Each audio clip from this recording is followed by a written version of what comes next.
Thank you everyone for watching this presentation. There are three of us on the in this presentation. I'm going to be serving as an analyst. I'm Brian Putt. And Mike? Yes, my name is Mike Benefiel, and I'm going to be serving as the decision maker in this exercise. And I might comment that Mike is from Chevron, currently an employee. And Tony? I will be a member of the Decision Review Board.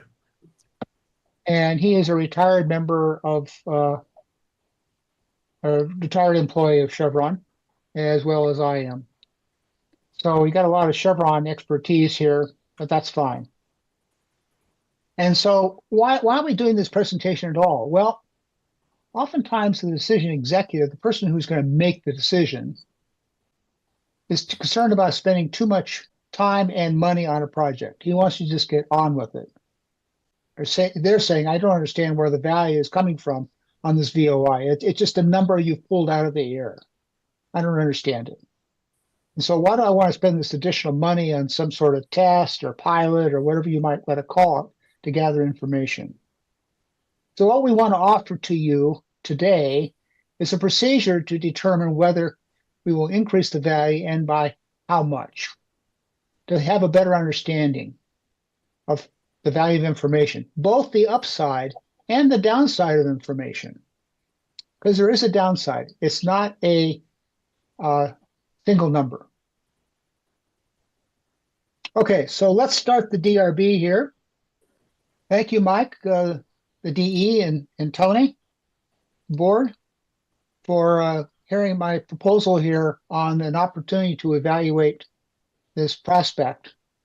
Currently, the decision is whether to drill a well to evaluate the potential reservoir. The subject matter experts have estimated the probability of success of 20%, which is like a 1 in 5 well, if you might prefer to think about it that way. And we are considering this drilling cost and the market value of the asset if successful.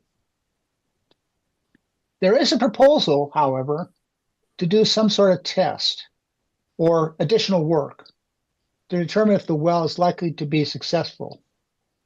And so that test, you can think of as additional seismic, maybe it's a closer grid that will tell us something about the structure better and give us a better idea of whether there's actually something there or not.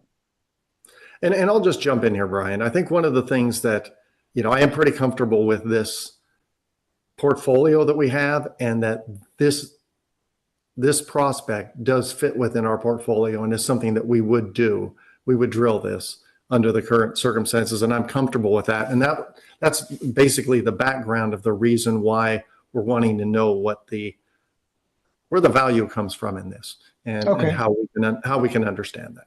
Yeah, because I understand that your objective is also to increase reserves and production, yes. And you can't get there without drilling wells. So we'll be considering the costs to do the test, the seismic, if you will, and also the reliability of the test, because no test is perfect.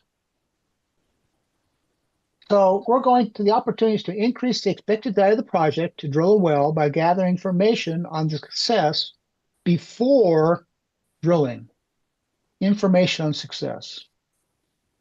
So what is the value of information? Now, classically, it's two decision trees, and then the value of information comes from change in the decisions. You have to have the possibility of changing decisions. You don't need to actually change them all the time. You just need to have a possibility of changing the decision. So if there's no change in decision at all, you're always making the same decision, there's really no information. Well, as I said, one of the uncertainties we're considering is the market success. And this is showing the distribution that's included in our analysis for the market success. So as you can see, there's like a 25% chance that the reserves that we find actually after drilling and development are not as large as we anticipated, because we don't really know what the reserves are even after drilling the well. There's still an uncertainty in those reserves.